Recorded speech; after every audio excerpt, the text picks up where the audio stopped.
Buenos dias, this is Caipacho with the weekly Pele report, hanging out here in the city. I did find a park though. Yeah, March 13th, 2019. The moon over there in Gemini, you'll remember last week was the new moon in Pisces.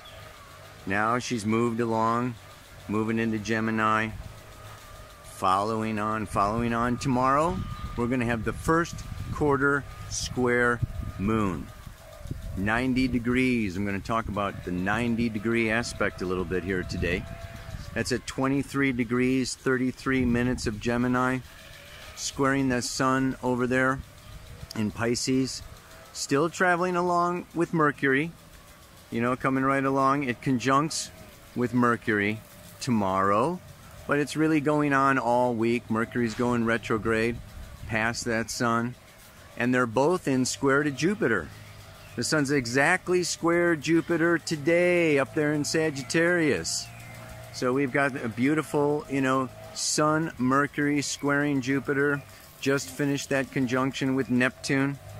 What else is happening? Mars moving on through Taurus is in a nice trine to Saturn tomorrow. Moving along slow, like steady through Taurus. Just like I'm walking. It's going to come into a trine with Pluto by next week. So we've got a nice Mars trining Saturn and Pluto all week as the moon moves on Thursday into Cancer. And of course that Cancer is going to oppose Saturn, Pluto, South Node. Moon's going to come into a conjunction with her North Node. Yeah. And that'll be happening on Saturday. And then by Sunday, she moves into Leo. Oh yeah. Opposite what? Well, she'll be coming up to an opposition with Venus, because Venus has broken free into the liberated sign of Aquarius, and she's going to be cruising along. She's going a little faster than Mars, right? So we're going to have a nice Venus squaring Mars building up through this week, but it's going to be exact next week. I'll be talking more about that. I mean, there's a lot coming on next week. Yeah, next week not only is the full moon at 0 degrees of Aries, Libra, moon in Libra, the sun is going to be going into Aries. The spring equinox in the northern hemisphere happening next week on the full moon. Ow! I'll talk about that more next week, but you know, it's building up this week, so I might talk about it a little bit here too. And let me look at the camera. All right, that moon is in Gemini. Gemini is the city. It's be here now. It's action, commerce, business, Mercury. What's going on right in front of the tip of your nose? Lots of things happening, change, juggling, cars going, leaf blowers. I mean, it's like, woo! I guess I'm in the perfect place at the perfect time for this Pele report. And what do I want to talk about? You know, I mean, I want to talk about the phases. You know, we had that new moon in Pisces, conjunct Neptune last week. It was so beautiful and amazing. And I just kind of talked about, you know, releasing and letting go and being inspired by spirit and, you know, in that place of meditation. And, you know, things keep changing. Things keep moving. The moon marches on. You know, went into Aries and Taurus. And we want to look at the phases. Because we're coming to the close, the end, the finish of a year's cycle. The sun moving through Pisces, ending, finishing, closing, completing, wrapping things up for the whole year in preparation for the equinox, the sun moving into Aries, the start of a new solar cycle, a new year's beginning. Astrologically, it's like very powerful moment. And to have a full moon happening at the same time is very unique, inspiring, and unique, yeah, different. And what we have is, so there's these phases, and it's interesting to have this new moon in Pisces. A new moon is a new beginning, like I said, for the monthly cycle, the lunar cycle, and then she comes around, and it's like what we do, we act, we step out, something new emerges, some new desire. This is the new beginning of a new lunar cycle, a new emotion, a new revelation, and we want to, you know, move forward. And there it's instinctive. It's just do now, act now, think later, just go for it. And then the moon moves on to the 45-degree, right? The crescent phase in the sun-moon cycle. We've just had this crescent phase. If you've seen her in the night sky, you see this beautiful crescent. And it's the light emerging, it's a waxing, it's the moon's getting bigger and bigger and bigger, approaching this square, right, that's, you know, happening tomorrow. And the thing is that at that 45-degree aspect, and this moving through that, you know, that phase of the sun-moon lunation cycle, there is reflection. It's like yang at the new moon, and then yin at the crescent moon, and then yang at the first quarter square, and then yin at the gibbous. It goes like breathing. So we act out, you know, or we come with a new desire, a new inspiration for a new painting or a new song or a new dance, the way I want to move through life with that new moon, and we act on it. And then there's this kind of like, uh-oh, what did I do? What did I just do? You know, I threw myself into something without thinking, and you start to reflect, and there's this entropy, okay? There's these forces from the past.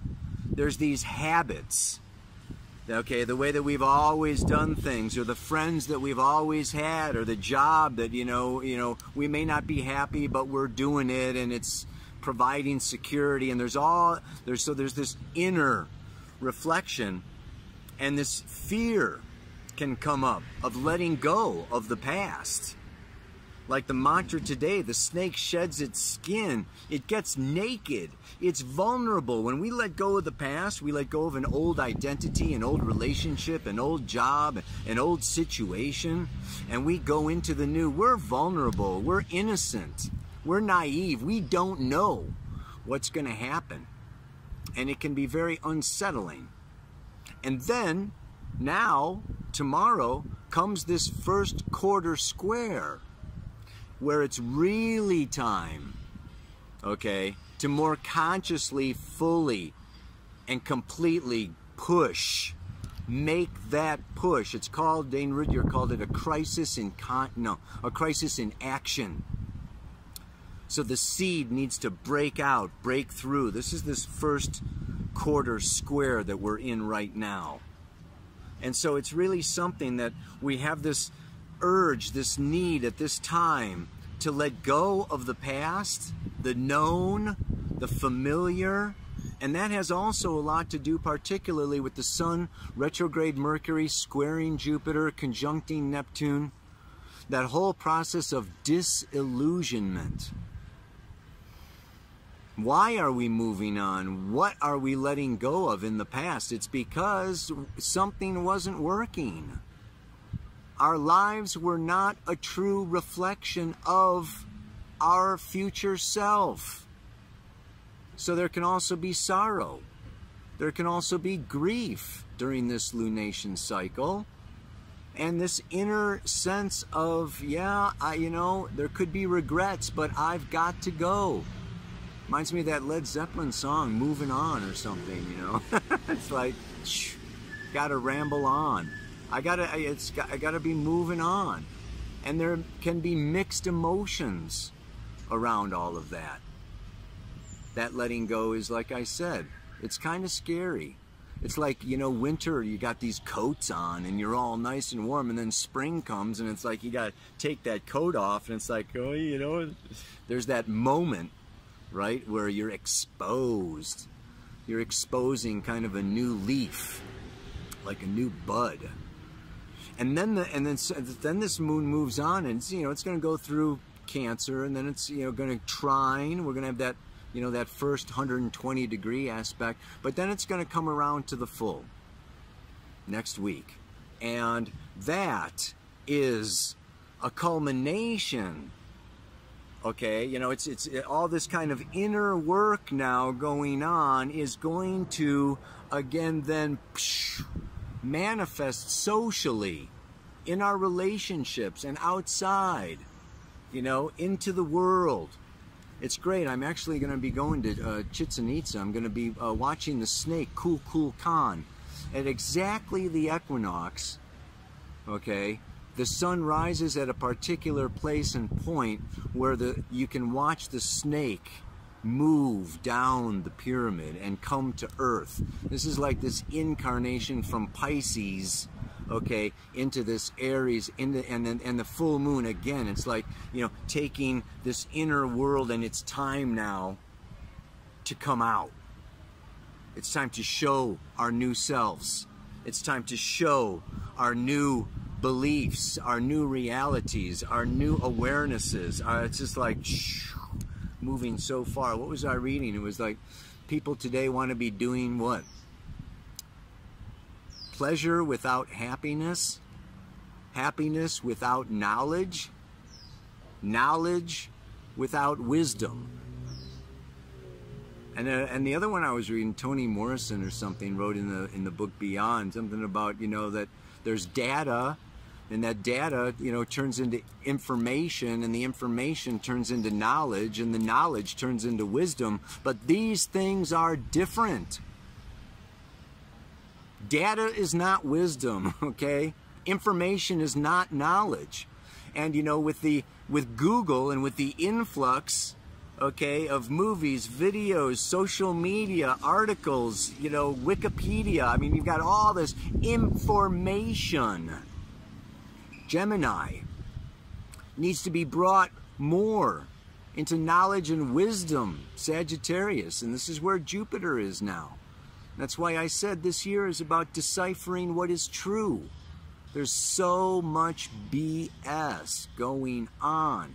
I think back to, the new paradigm. I started the new paradigm astrology thing about 15 years ago or so, my website, and I had this idea of what the new paradigm was.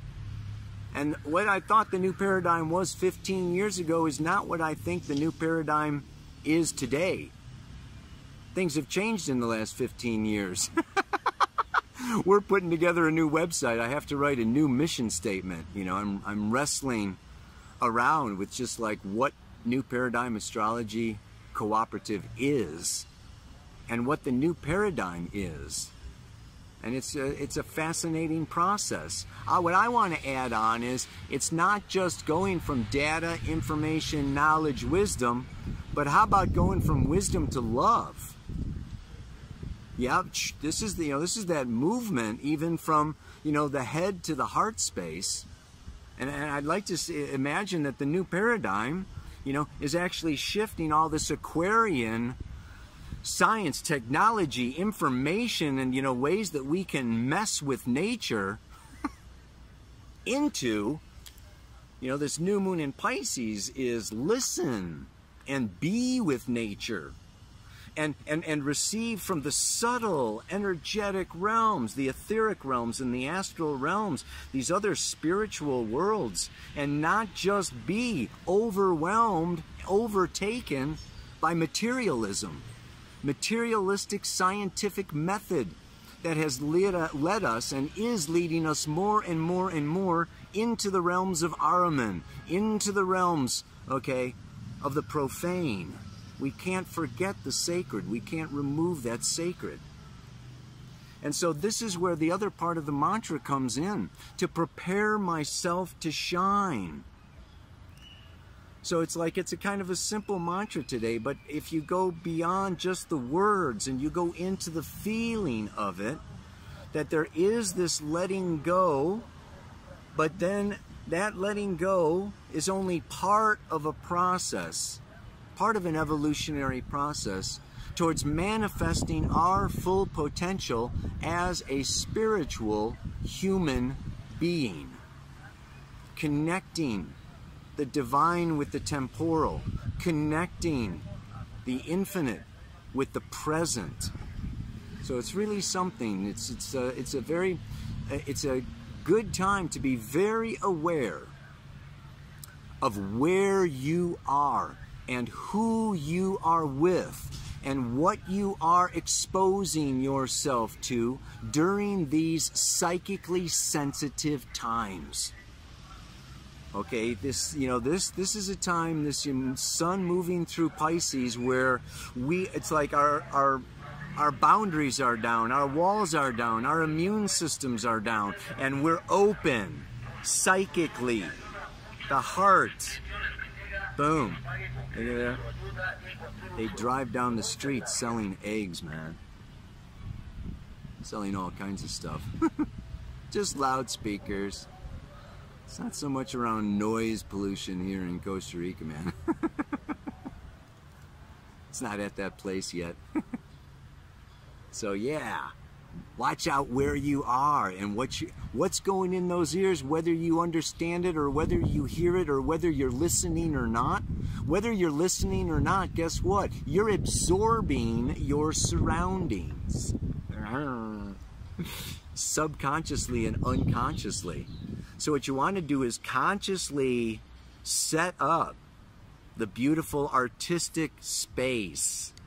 And you want to surround yourself with as many, flowers and, trees and birds and whatever as you possibly can, right? And just like really be in kind of a cushioned, it's kind of a cushioned time, I mean, they make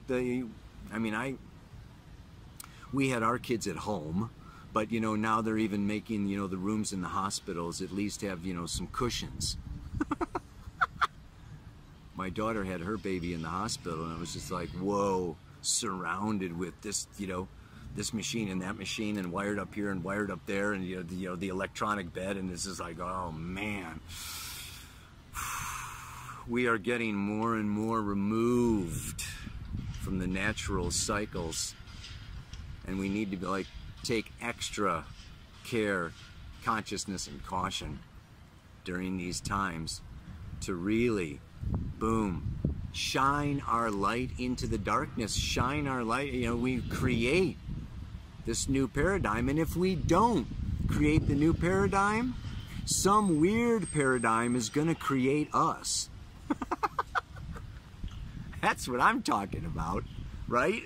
I mean, not that it's do or die, but you know what? There's powerful forces at work on this planet, okay? And they're not all light.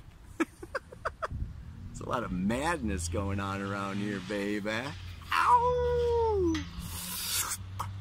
So like the snake shedding its skin, I now leave behind the old person I used to be and prepare myself to shine.